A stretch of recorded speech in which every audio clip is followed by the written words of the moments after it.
No, sir. Aircraft structure inspection.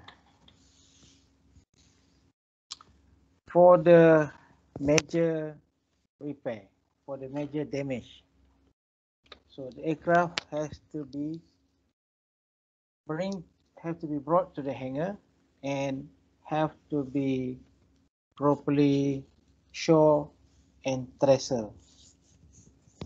So for the for the damage which is considered very significant or major damage has occurred on the aircraft has to be towed to the hangar and has to be jacked, level, and put all the supports underneath the structure. Shoring means supporting the aircraft. Stressor is all the supports. So truss links, shoring. So this is standard term used for putting the aircraft into the to relax the structure to ensure the structure has no stress and it is in the original condition where it was manufactured before. It was not loaded with additional load on the aircraft structure.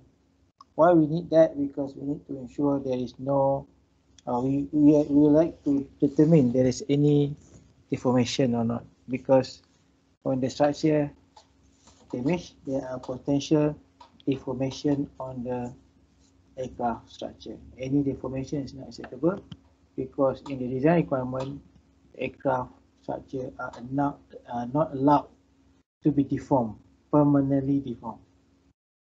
So any signs of deformation means there is a failure. Structure had failed. I've been doing a lot of major structure inspection on aircraft, mostly on military aircraft, and it is true if we see any distortion on the aircraft structure, we immediately search for the defect and we found there are cracks, there are some part has been broken off or some part has been bent or twisted. So this is true through my experience working on aircraft. This is always true. It's always true when we see some distortion, deformation when the aircraft structure had failed. To ensure, to determine, to validate the distortion, the aircraft has to go through alignment and symmetry check. Alignment and symmetry check, there's two things, alignment and symmetry. Symmetry check is by plotting points, dropping points from aircraft to the floor, and we measure from point to point. For example, nose point to the wing tips point. We measure left and right. It should be within certain tolerance. If it is more than that tolerance, means there is some distortion. So those are symmetry. Similarly, we also drop point from the wing to the floor, and we drop point from the tail, and we measure wing to the tail left and wing to the tail right, and we determine what is the differences between the two measurements, and there's tolerance given in the manual.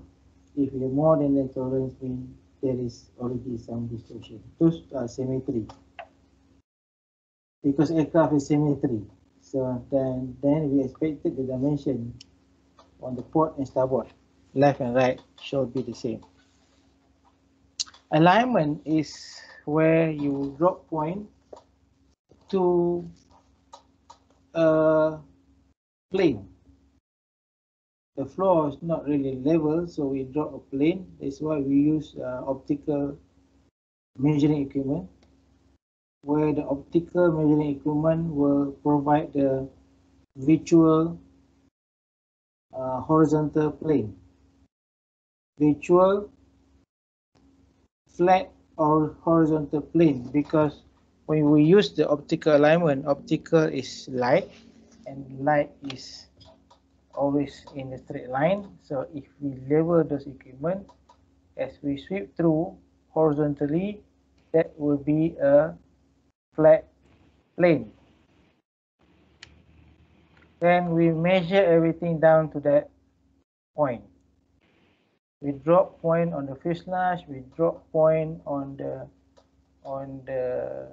wing, on the empennage to that arbitrary virtual plane. And dimension is given in the manual. The tolerance also given. Anything out of the tolerance means there is some distortion has occurred. So those are alignment check. Later I'll show you the detail in the manual I have given you in the Elan. There is a copy of the 737 manual specifically on alignment and SMT check. And this is very important competency, and you don't see this, you don't do this a lot. You will be doing this inspection when you work at the MARO and basically at the depot level or base maintenance. It's not normal standards line inspection. So if you have a question, just ask. And this is aircraft shoring. So when you put the aircraft, you jack out the aircraft, level it, level it, you put a support. So those support, we call it shoring. Support permanently on the in the hangar, we call it shoring. So anything like this, we call it trestle. The whole activity here is shoring. You can open up the manual, you can find the word shoring in the manual.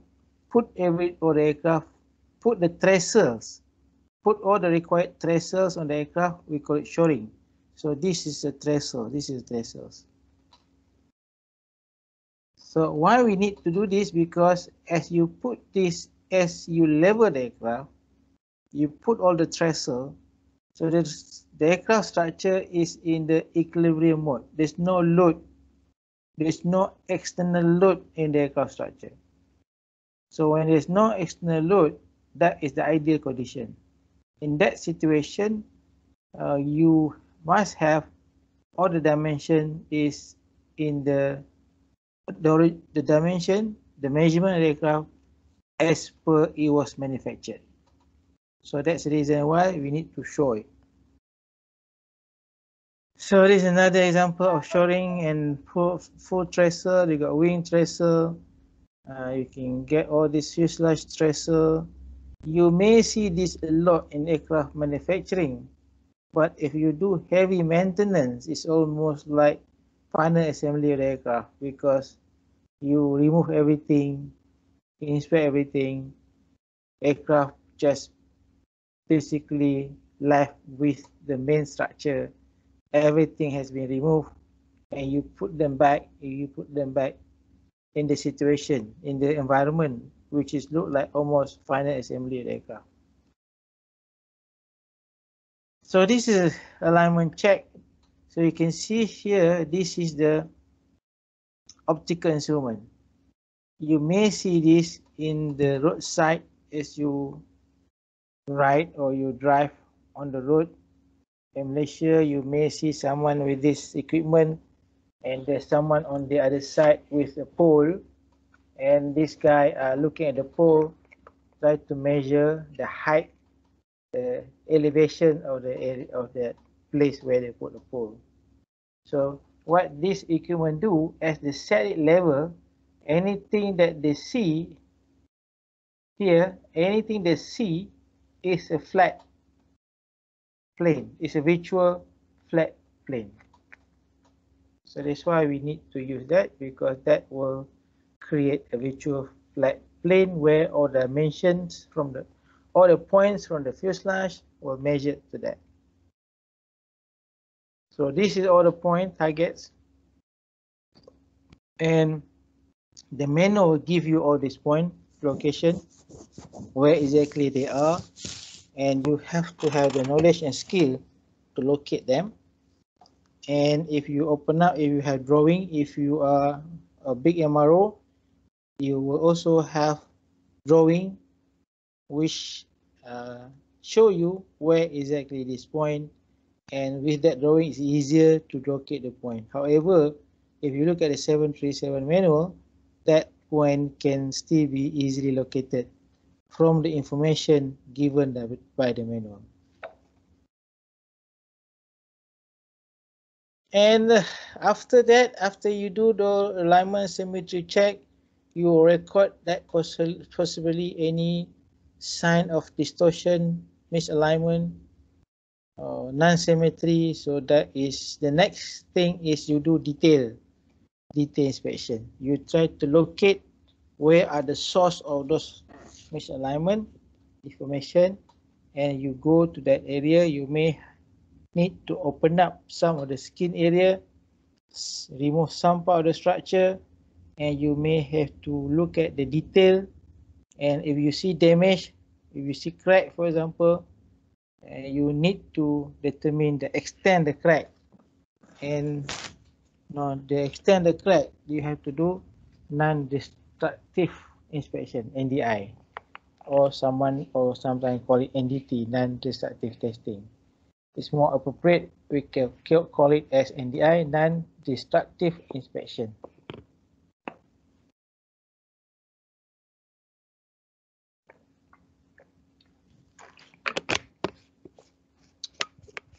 So this NDI is some of the skill that you may acquire to work on the aircraft.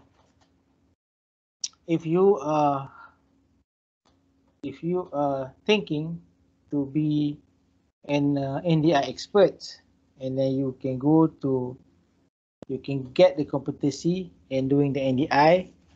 You can sit for the exam, and then you will get this certificate of competency in doing the non-destructive inspection.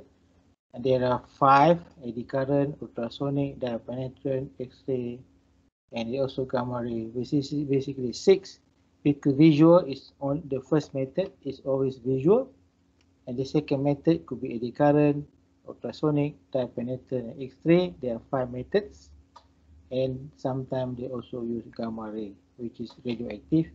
And if you want to use a gamma ray, and you have to be, the area has to be cordon, everyone has to be out of the area, and the area has to be secure to be safe. And basically most of this inspection will be done without anybody around, and normally it will be done at night or early morning where there are nobody around. So next is what you need to do. To further inspect the damage, you may need to remove all the unwanted material from the surface of the damage to get access, or to get more information, or to get more for you be able to determine the extent of the damage. You need to remove this all unwanted material. For example, if we have corrosion, to see the detail how extensive is that corrosion, how bad is that corrosion, you may need to remove the painting, the coating, or even you have to grind off some part of the damage to see how deep is that damage. And if you have broken, bent parts and components, you may need to remove it. You may need to revert them out, take it out. That is also to show if you taken out whether the aircraft back into the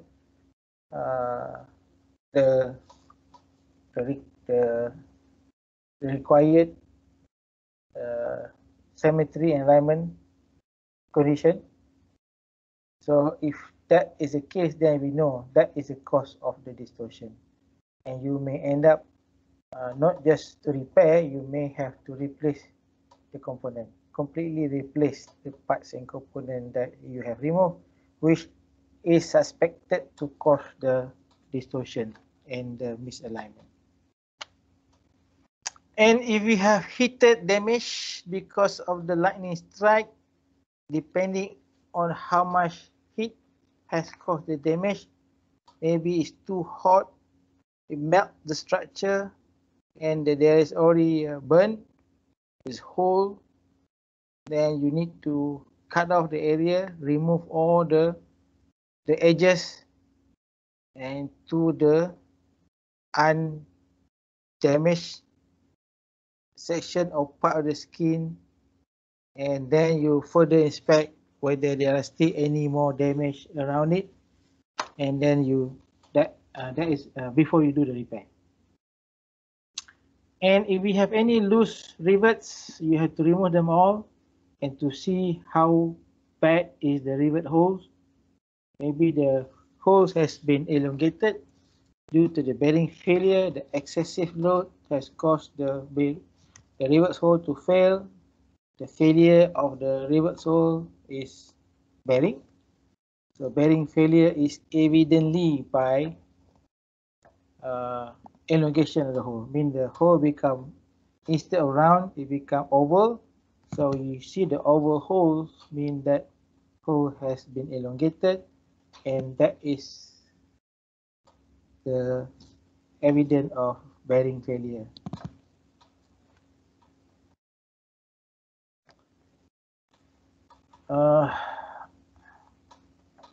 If you have suspected the damage due to shock, for example, you are handling aircraft has been going through heavy landing, or have gone through severe turbulence, so you may see parts of the aircraft structure being damaged. You also need to look at the secondary damage, mean that surrounding area or damaged part, it could be also damaged. So that is one of the rule where you need to look at the secondary damage if you see a major structure has damage.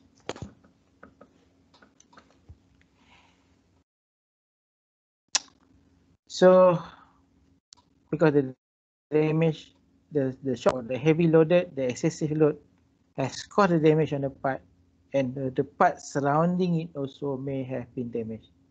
One of the tail sign of the damage is deformation that I was explaining to you earlier, and the other one is missing rivets. You have seen missing rivets. You may see the rivets still there, but the head is missing, mean the head has been sheared off due to excessive shear through the rivets, and that area could have been damaged as well. And misalignment and twisting, like I have said earlier, you have to do alignment and SMT check. And you look at this 737, for example, there is a manual, chapter 515000, clearly state that symmetry and incident check and support of the aircraft. That is the one that I have shown you. Before we start anything, you have to jack, level the aircraft, put the aircraft on the trestle, and 515001, symmetry and incident check procedure. And this is the aircraft side view, and you can see all the points there. Those are the alignment and symmetry checkpoints. It has given the detail where they are, at what body station, at what buttock line, and if not, for example, on the nose landing gear axle, they give you the spot point S16, for example, so you can look at that on the axle. The axle is one of the points. Or us on the structure, they give you the body station and buttock line. Body station and buttock line. You can see that. So this BL here is buttock line, and B is body station.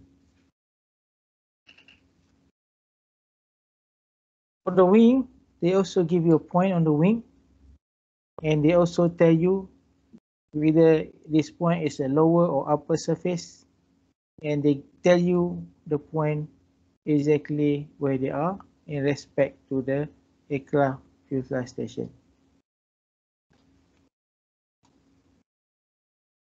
So this is the dimension, the point measurement you have to do for this case L, A, B, C, D to L measurement, and A, measurement A is point S5 and S9, and allowable symmetry difference is 2, detail is in the manual. So you find A, S5 and S9. So this is S5, this is S5 on the wing tips, and S9 is on the tail. So you measure from S5 to S9, and this S5 to S9, left and right, and then should be differences between the two should be only 2 inches. So this 737, all the units here are in inches. And measurement B, S7 and S9. So S7, where is S7? S9 is here. Okay, S9 is here. I need to locate S7. Okay, anyone seeing S7? Okay, let me try another point. S1 and S6. So S6 and S1. Okay, S1 is lower fuselage. S1 lower fuselage. S6 is lower surface of the wing. So you measure point from this S lower fuselage S1 to the lower surface of the wing S6.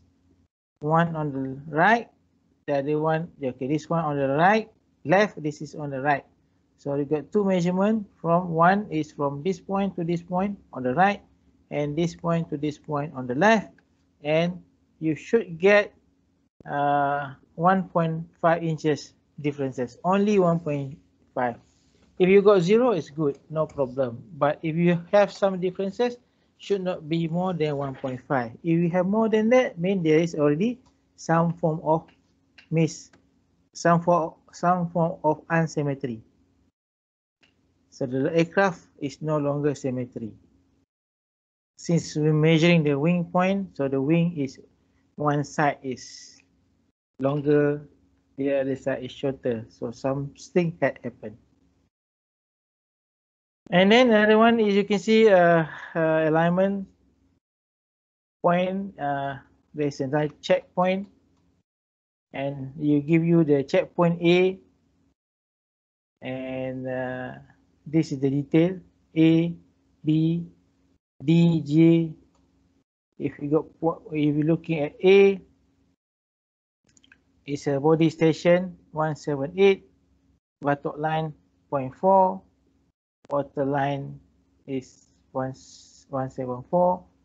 So the height, okay, 148. 148 is the, remember when we set the optical transit, we set at 1.4. Okay, water line 1.8. Sorry, water line 1.8. So we set the optical transit, the optical measuring equipment level at water line 1.8.52, and we sweep across. Those are the datum. I mean, at that point is 0. Anything measured to that should be 0. However, point A should be 26.21. So look at A.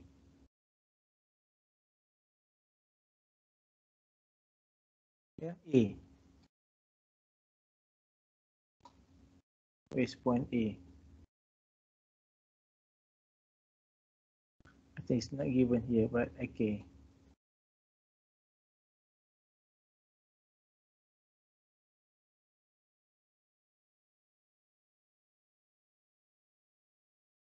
Okay, it's not on the slide. However, that is how it works. Okay. So so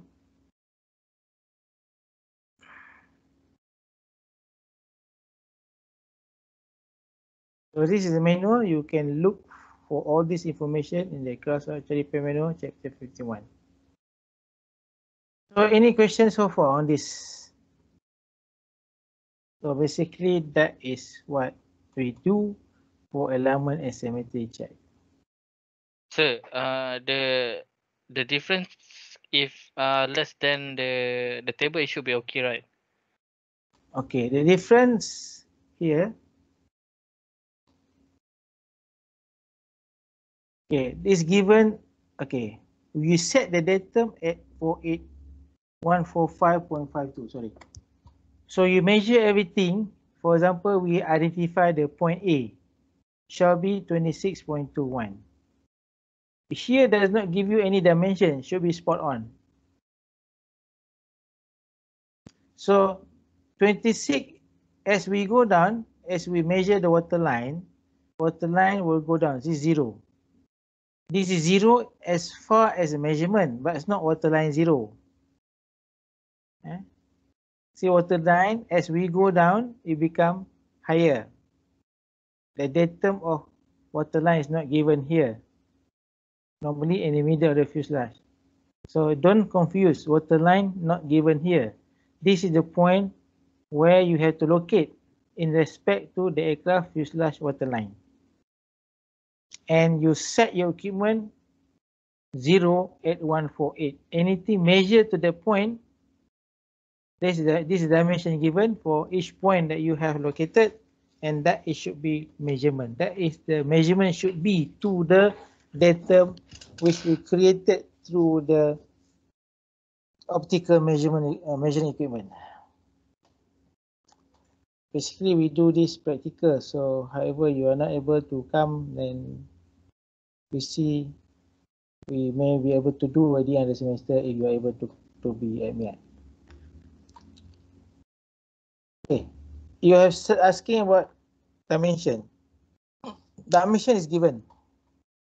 If you got 26.21 and you measure point A is 26.10, means that point A now is higher by 0.11. As far as the table is concerned, that is not acceptable. The licensed aircraft engineer will not sign off say this point is good. So that's where you technical services has to come and has to evaluate why the dimension is different from the manual. And if you are not able to determine, obviously it could be damage has occurred, or if you try to locate the damage, you're not able to locate the damage, you have to write to OEM, explain to them you have been doing alignment check and your dimension is instead of 26.21, your dimension is 26.10. Only the OEM can tell you whether that dimension is acceptable or not, if it is not according to this table. Clear? Okay, sir. Okay.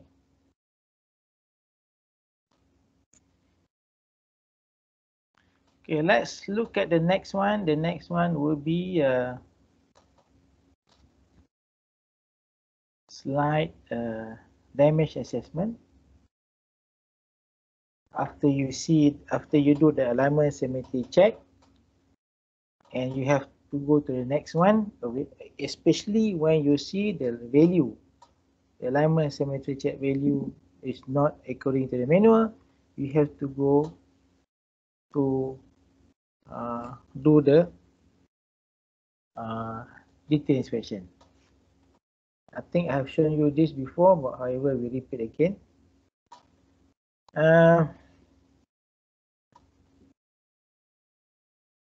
The term of damage classification. The damage can be categorized by few groups. It could be due to mechanical, due to chemical, due to thermal cycling. So mechanical, that's one we always see, whether someone hit the aircraft, catering truck hit the aircraft hit the pole, the aircraft hit another aircraft, those are mechanical. Chemical or an electromechanical is due to the corrosion. I think we have been through this, and I also have been talking about aerodynamic smoothness. and skin waviness because RVSM. So this area I have covered before. I just browse through. RVSM also I have covered last week. If you have any question, please ask me now. So that is about the damage.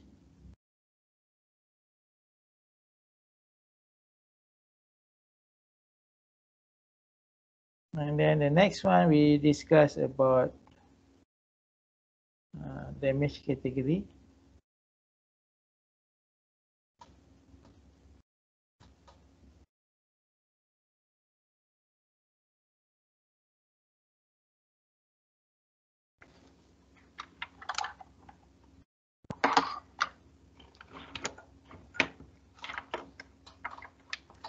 Is also review, which I have covered it before.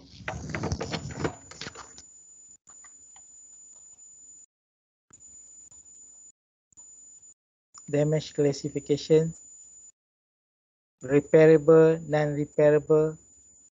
Non-repairable is normally replaced. So damage repairable, non-repairable, allowable. So we work on allowable. Allowable mean damage is allowed to be there.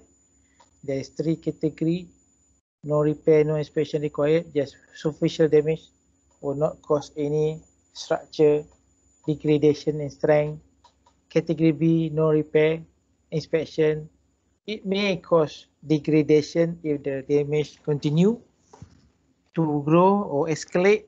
Category C, repair and inspection. Category C, where you need to repair because the damage has caused degradation or reduce of strength, reduce of structure strength, and the repair you have to monitor because you're not sure whether the repair is good or not, even though the repair sometimes come from OEM, from Airbus or Boeing, but we are not sure whether the repair can really fix the problem.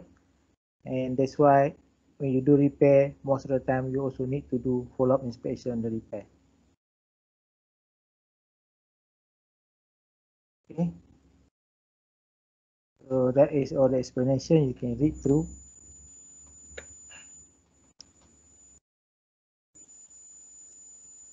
Next one is damage report. I also have shown you this slide, but I repeat again.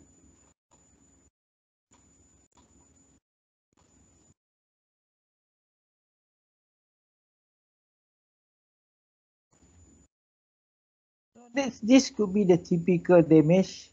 This damage shows crack grow at the corner of the window cutouts, and this is the Comet, and we lost 4 of this aircraft in the early development of the Comet because the stress they did not design this window to be oval. This window was designed to be square.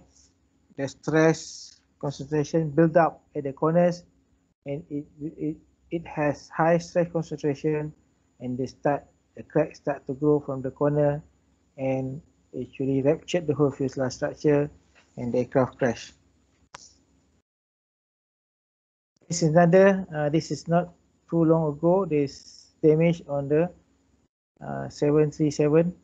The whole fuselage, not the whole fuselage, part of the fuselage skin rip off in flight, and you can see very clearly. So here, as we have explained again, I have explained to you again, this global view, the damage shall be shown in according to where they are in the perspective of the whole aircraft.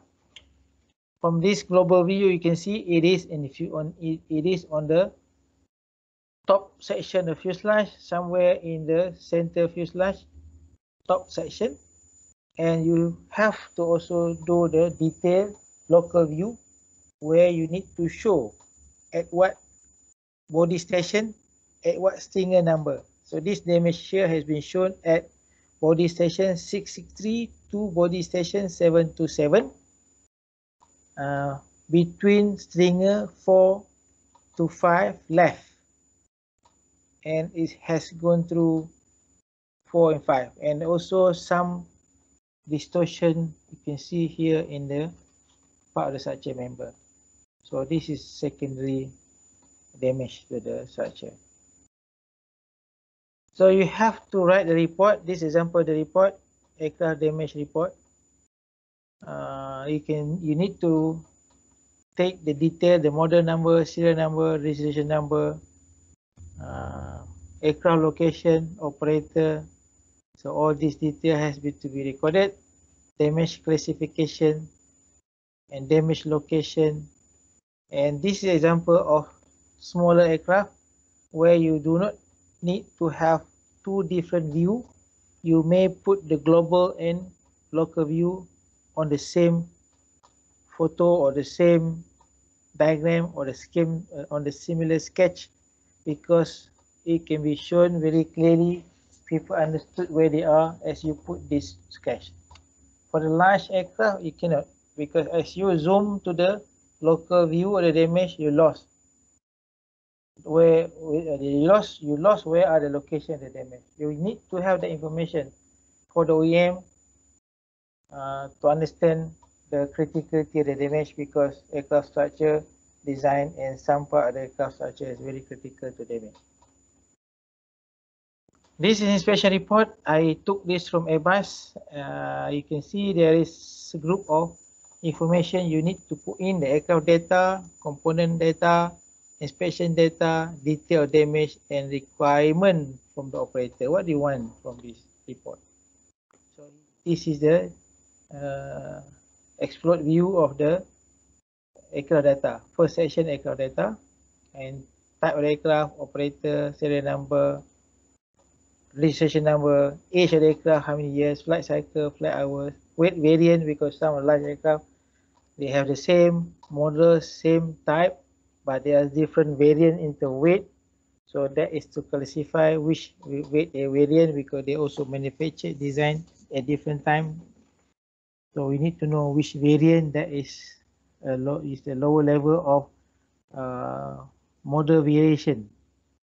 If we have so many variation, there is a model, different model. So aircraft type 737, but different model or different block serial number.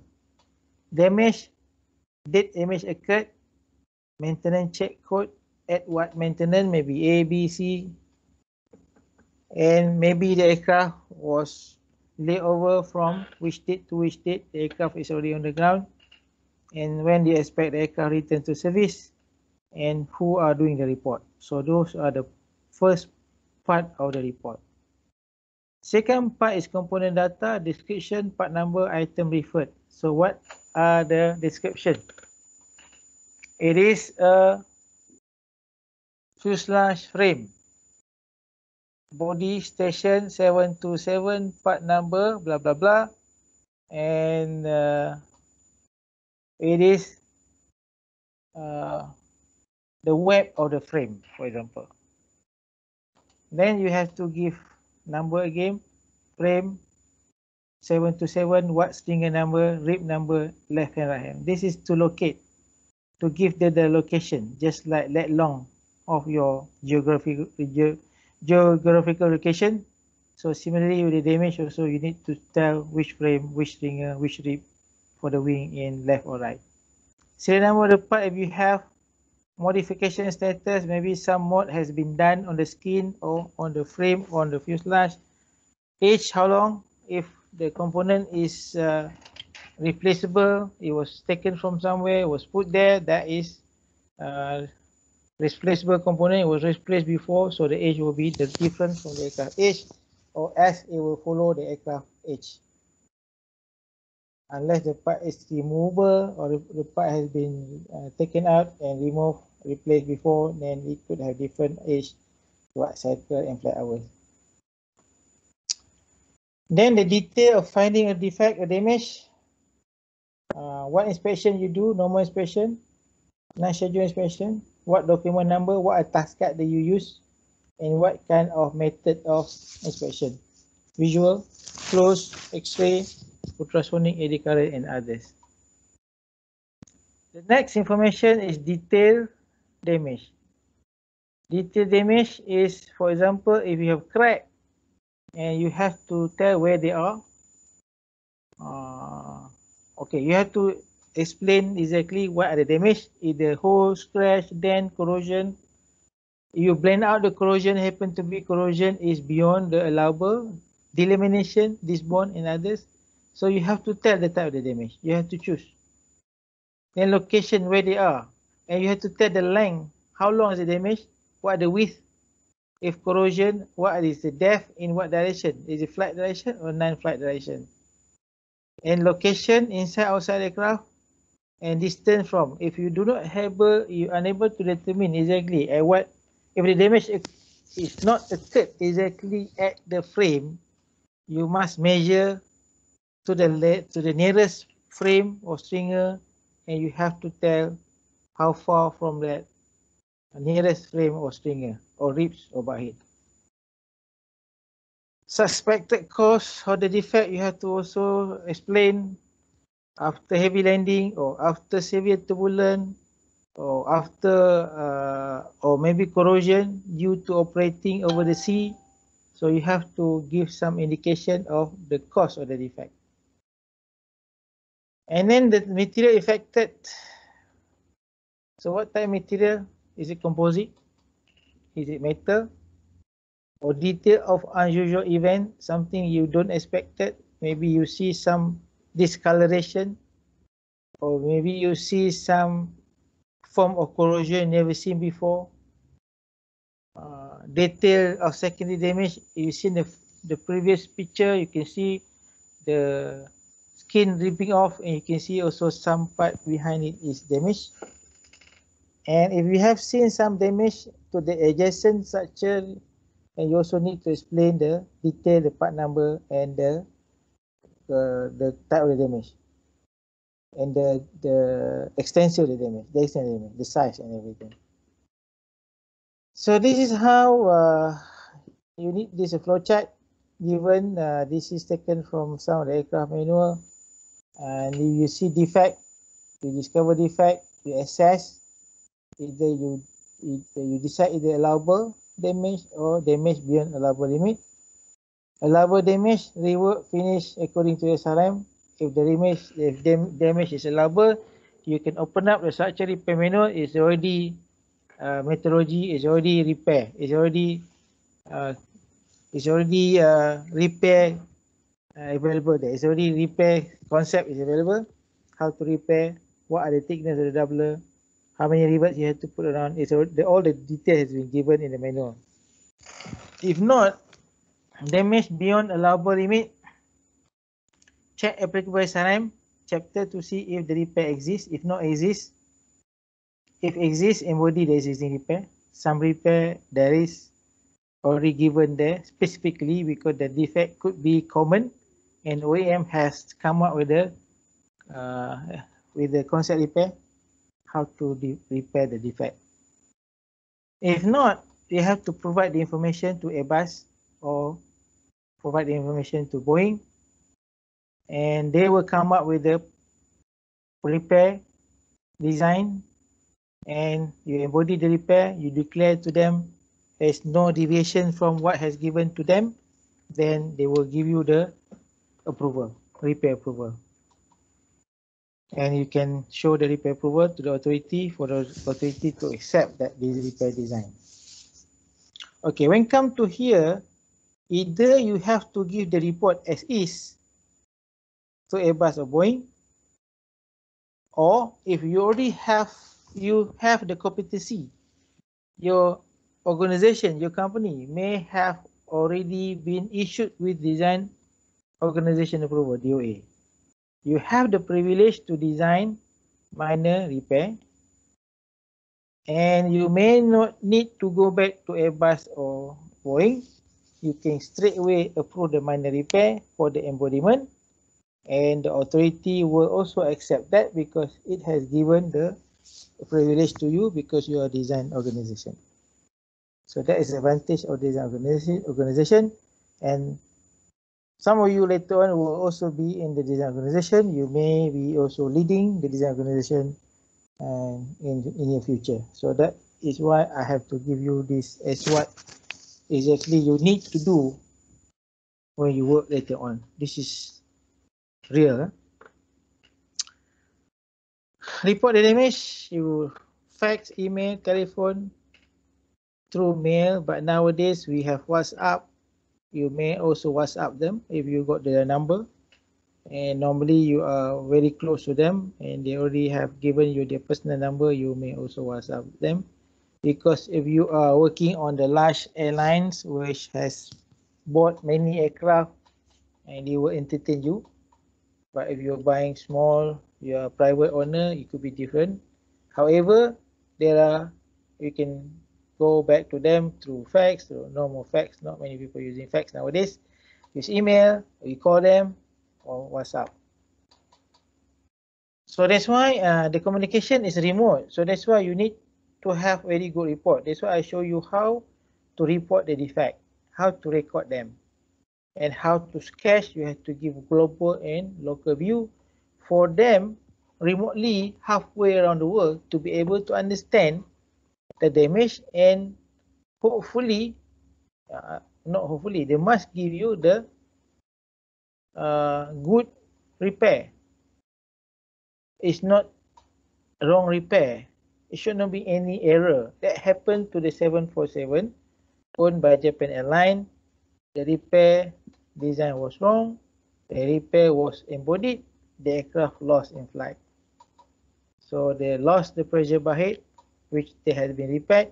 And when they fractured the pressure bar head, they lost the tail control. They cannot control the elevator. They cannot control the rudder. So the aircraft flew for, I think, around 15 to 20 minutes hitting the mountain. So sadly, they know they are crashing. And miraculously, one person survived from that crash.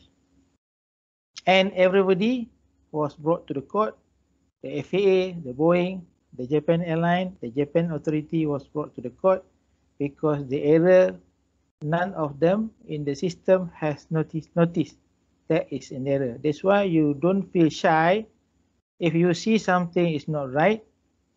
Even though it's given by OEM, you must highlight to them, because at the end of the day, if you feel things not right, you continue by thinking this is from OEM, they are not wrong, they're always right, then that is wrong. People make mistake, and that's why we need all the eyes in aviation to highlight, to point out there are any form of discrepancy or any form of variation, because those could be an error. Damage illustration, sketch, that's standard. That's why I don't expect you, if you do the damage report later on when I ask you for the assignment, I don't expect you come up with a CATIA drawing, because you don't have the luxury of time to go to the CATIA machine to draw. You don't have the time to go. You don't, maybe, I mean, not many people having the CATIA AutoCAD. And remember, if you work in industry, those should be licensed. If you don't have the legal license, you could be caught. You can be brought to the court. You can be penalized because using the unlicensed software. Soft sketch. Okay. Rubbing. The always they have tracing paper. The rub through. So 2 and 3 almost the same. The rub through the area, and from there you build up the sketch. And nowadays, photograph is one way. You have seen the previous example on 737. They take a photo and they draw and they put all the text on the photo. So that is the most common nowadays, how to write, how to illustrate defects. Any questions? So far, okay, sir. All right. Am I giving you very clear message? Yes, sir. Okay. Yes, sir. So this is example. This is it's very good information here. You may keep this later on at work as well. This is methodology damage reporting instruction for repair design office. This is from Beechcraft. I'm not giving you anything non-real. This is real. This is from Beechcraft. Beechcraft Corporation has issued this document, how to write defects report. Okay, damage rectification, general information. They need aircraft model, serial number, component information, requested information, who are you, what you're working for, additional information. You can see the payment here. Every time you ask OEM if you need to pay. So that's another thing why most company they apply their own DOA, so they are able to do all this by themselves. Okay, now damage report requirement. See, this is global view. You can see left hand fuselage skin dent. Doesn't give you all the detail. However, it tells us this area is dent. It is in the main fuselage near the door, near the wing. So that's enough for us, enough for OEM, or enough for you if you are the head of structure design or head of the design organization or head of technical services. You have all the experience. From this information, you will be able to determine how significant is that damage. Then give you the, if that is for side view, if you damage on the wing, you have to have also the global view, where exactly the damage with respective to the wing. For this example, left hand upper wing spar dent. So which is almost near the outer wing, near the flaps here, some aileron here, there is a dent. And also need to give you to write to sketch the detail local. So where they are. Here is not exactly a cut at the frame, but somewhere off the frame.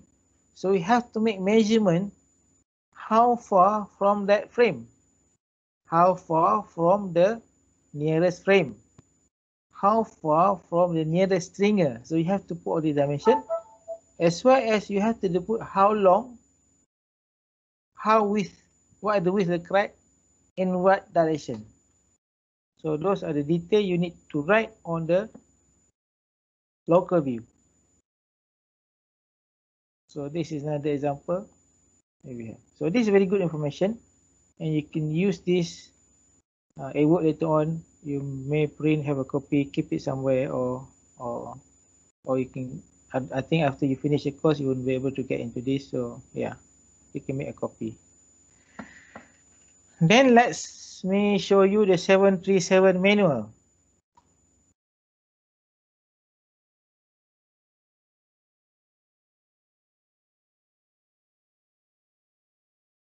Okay, 737 manual. That is how you need to do alignment symmetry check. It is 51.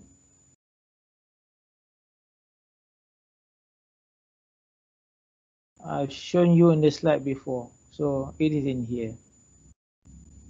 So all the detail. Okay, 5150. 5150, yeah. So let's look at this manual briefly. What we have here is structure. 51, structure general, airplane reference, major assembly installation breakdown, dimensions, structure classifications, structure repair and cross reference 51005, structure repair definition, sealants, aerodynamic smoothness, I have explained to you. Okay, inspection and removal of damage, I just explained to you briefly. Skin waviness for RVSM. Detail inspection procedure, how to do inspection on the metallic structure, how to do the inspection on the composite. Okay. So all the detail, how to do drilling, machining. Post repair, after you do the repair, what you need to do.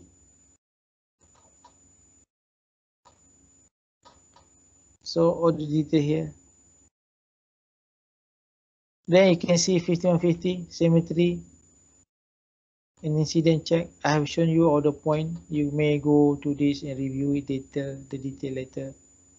So this is the manual. You can see that's the beauty of working on the aircraft. Everything's in the manual. Everything you need to follow manual.